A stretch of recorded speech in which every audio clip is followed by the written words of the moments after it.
eu como produtor de conteúdo, né, que faço sempre meus vídeos, sempre que eu vejo alguma notícia, eu sempre tento ver numa fonte secundária, Igor, independente de qual seja o site que lançou, sabe?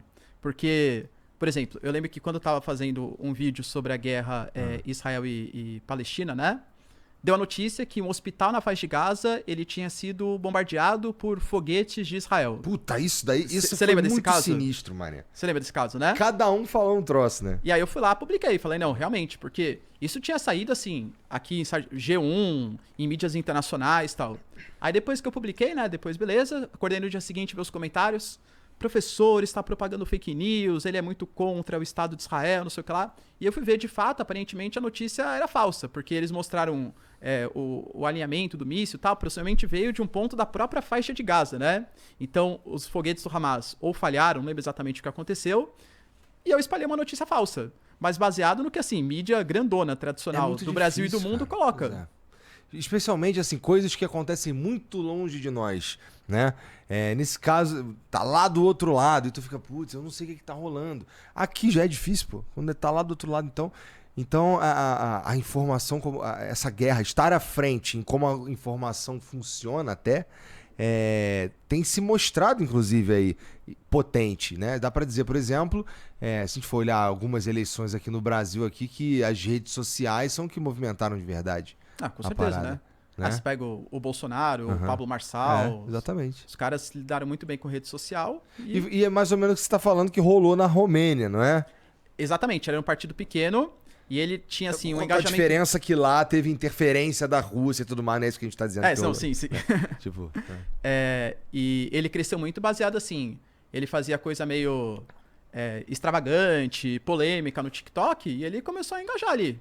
Ele começou a engajar, os jovens começaram a gostar dele. Existe um movimento, como eu falei, nacionalista crescente. E ele se diz, olha, o nosso dinheiro está indo para ajudar os ucranianos. A Romênia é um país que tem grande desigualdade social, tem balas sociais. A gente está servindo aqui como escudo da OTAN.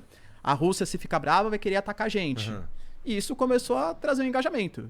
Mas sim, deixando bem claro que hoje as redes sociais, eu acho que elas potencializaram isso.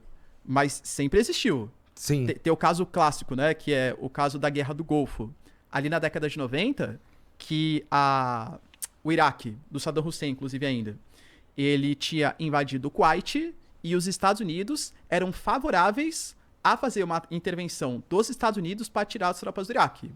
Só que como era comecinho de nova ordem mundial, a população americana, até guardando um certo medo do que aconteceu na Guerra do Vietnã, estava contrário a essa interferência dos Estados Unidos.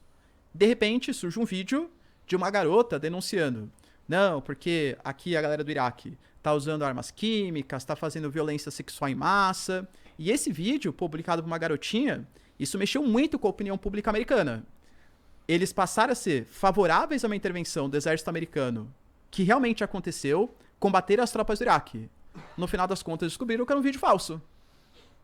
O governo americano até hoje jura que eles não têm interferência. Duvido, né? Mas enfim, tá? E... pronto, mexeu, é um fato, assim, geopolítico que foi causado por conta de um vídeo falso manipulado. E, cara, assim, eu sei que a gente não tem bola de cristal, mas se a gente fosse imaginar o que acontece em 2025 aqui, você acha, por exemplo, que essa situação Rússia e Ucrânia tem chance de ser resolvida no próximo ano? Acho que sim. Acho que, inclusive, estamos cada vez mais próximos. Não de um lado positivo para a Ucrânia. Por quê? Porque o Zelensky, ele tá ficando possivelmente sem financiamento, como eu falei, o Trump possivelmente não vai continuar financiando, pelo menos não como os democratas financiavam. O Trump, ele até já nomeou um general, que é o Kate Kellogg, para negociar, e o cara já falou, ó, a nossa proposta é o seguinte: Ucrânia e Rússia vão ter que negociar. Se a Ucrânia se negar a negociar, a gente corta o financiamento deles. Se a Rússia se negar a negociar, a gente financia mais os ucranianos. A gente vai criar uma zona tampão entre o território que a Rússia já invadiu, vai continuar com os russos. Uma zona tampão que vão ter tropas europeias, porque os Estados Unidos não vai gastar dinheiro para manter tropas na Ucrânia.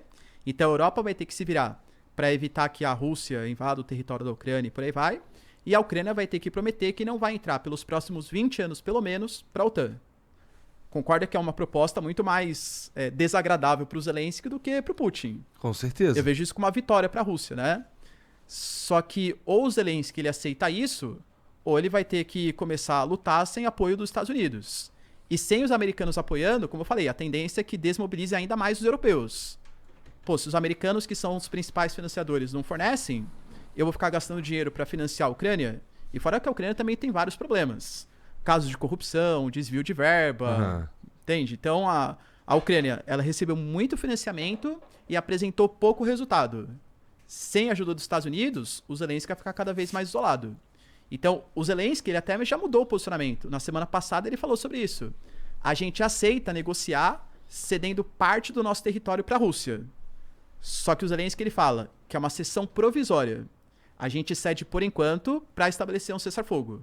Só que o Zelensky fala que ele quer entrar para a OTAN, e aí a partir do momento que ele estiver na OTAN, ele vai negociar de maneira diplomática os territórios que a Rússia invadiu. Óbvio que a Rússia não vai aceitar isso, né? Porque se a Ucrânia vai negociar diplomaticamente com a Rússia, pô, é uma Ucrânia que tem toda a retaguarda já da OTAN. Aí um conflito seria um conflito OTAN e Rússia diretamente, né? Então acho que o Zelensky não vai conseguir esse objetivo, não. No final das contas, vai ser o plano do Trump e o Zelensky vai ser obrigado a ceder os territórios. Entendi, tá.